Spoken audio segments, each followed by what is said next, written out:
Well, hey, happy Wednesday, everyone. Welcome back to my little gardening show. We are in full production mode here. Let's take a look at these plants again. So it's amazing how much things change in just a day or two. I mean, things are really starting to fill out and pick up. Let's see if we can pull one of these soil blocks away.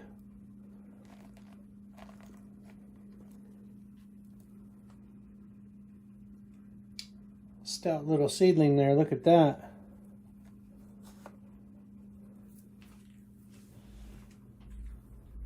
So tomatoes are going really well.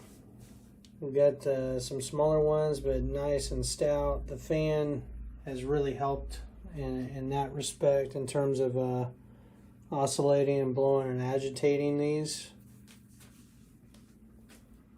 Our greens are coming along as well. And the leaves are no longer bleached out on these. I mean, this is just the color.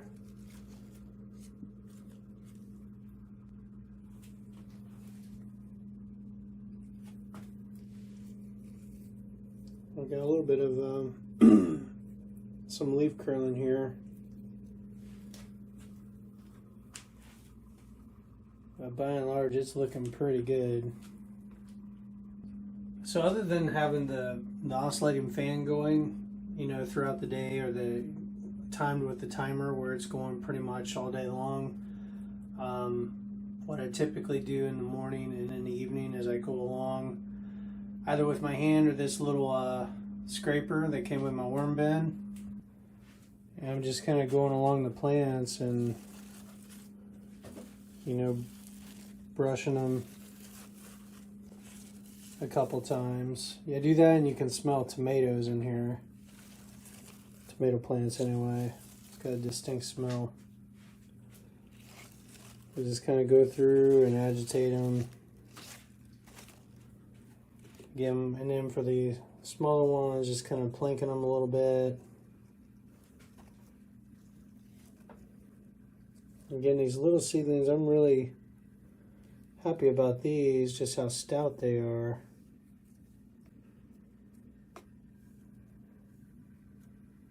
Giving them all a little attention.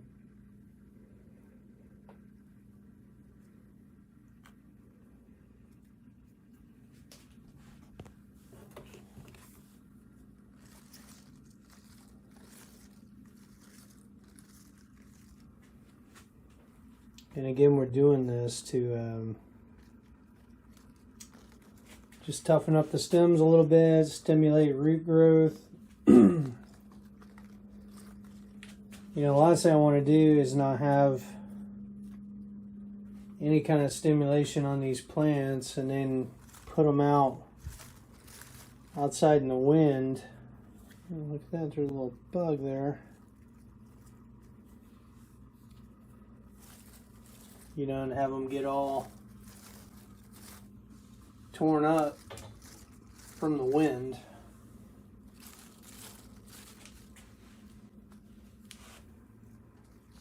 Because they're not used to it. All I did is trying to get these plants acclimated a bit to the outdoors.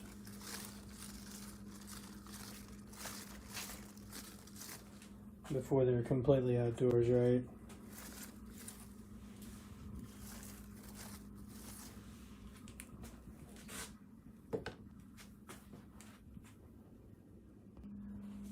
So another thing that happened today is our onion plants came in the mail from Dixondale Farms. The box looks a little bit beat up, but it made it.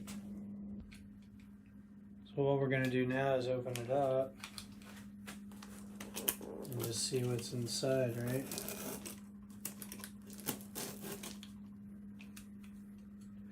Now in the past, I've ordered these much earlier, and then sometimes they've sat for a few weeks in the house. I haven't been able to plant them yet.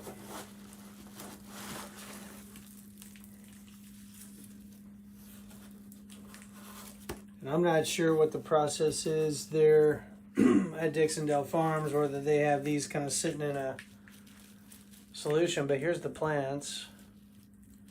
And there's probably about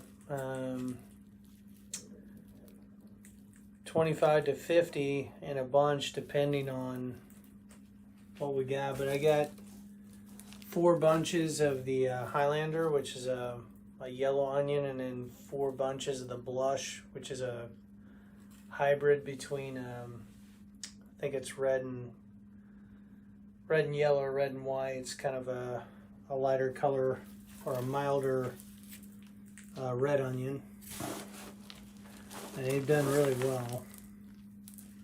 But the plants don't look bad, look pretty good. You're supposed to lay these out and spread them out. Again, these are onion plants, not sets.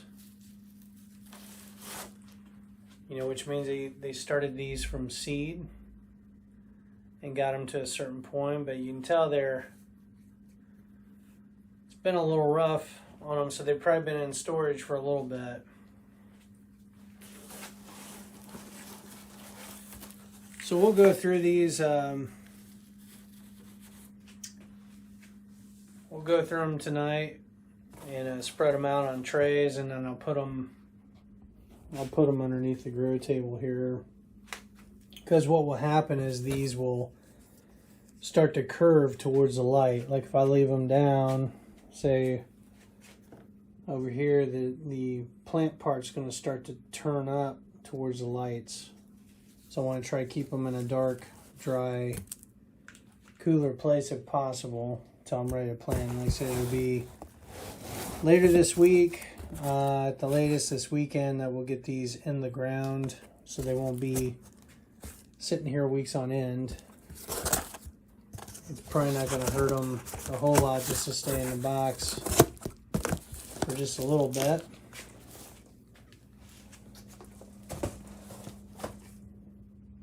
But a little plug for Dixondale Farms. I've been getting my onion plants from them for a while now. Several years, probably at least 5 years. And they've always done well. You know, usually I end up with, and I think I've got some other gardening videos you can check out from last season to see kind of the results. You know, getting like baseball, softball size onions for the most part. And they store pretty well. I mean, I'm simply, usually I'm making a space out here, and I've got my harvest baskets right here in the garage, and it's cool enough all the way up through, you know, April really, that they keep pretty well. You know, we end up using the majority of them. And the ones that we don't, I mean, I think the onions we did use pretty much all of them. And then towards the end there were some that just started going bad, so I just threw them away. But my potatoes, I didn't have any that went bad. And in fact, I had enough smaller ones left over. I had enough seed potatoes to do 6 rows of potatoes for this season. So really happy about that. It saved me some money. So anyway, I guess we can go ahead and water real quick. So I think I showed you this trick before, but basically I've got my, you know, my mixture here of water and organic plant food that I showed you a while back, the BioThrive stuff. Does pretty good. You know, enough to keep these plants going and growing. And I'll take this little cup. It's got a hole drilled in it. And I'll just go over these plants and give them a little drink. You know, and usually 1 full cup's enough to go over all my soil blocks here. I'm not really worried about the water getting on the leaves. It's warm enough in here, the leaves will dry, and especially when I turn the fan on. fill this up and just run this across.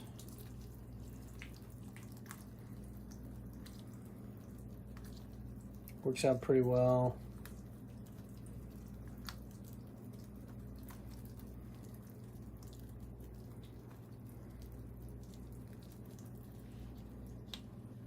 You know, as far as the hole, it's between an 1/8 and a 1/4 inch hole that I've got drilled in this cup.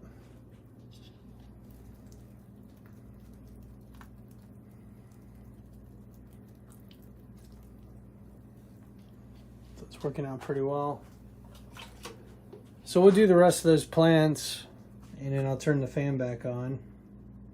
We'll keep babying them along till this weekend, till I have some, more time that I can separate these out. I mean, once I start potting them up, I really need to get them to the greenhouse because I just don't have the space to keep them here. You know, I could set trays outside in the trailer, but what I run into there is with the weather and the pop-up storms and stuff, and it just would be easier to get things over to the greenhouse and then start bottom watering them, so that they can make it through the day or a couple days without having a ton of attention, from me until we get ready to plant. And then on nicer days, if I see the weather's going to be good, we would set them out on a table right there by the greenhouse.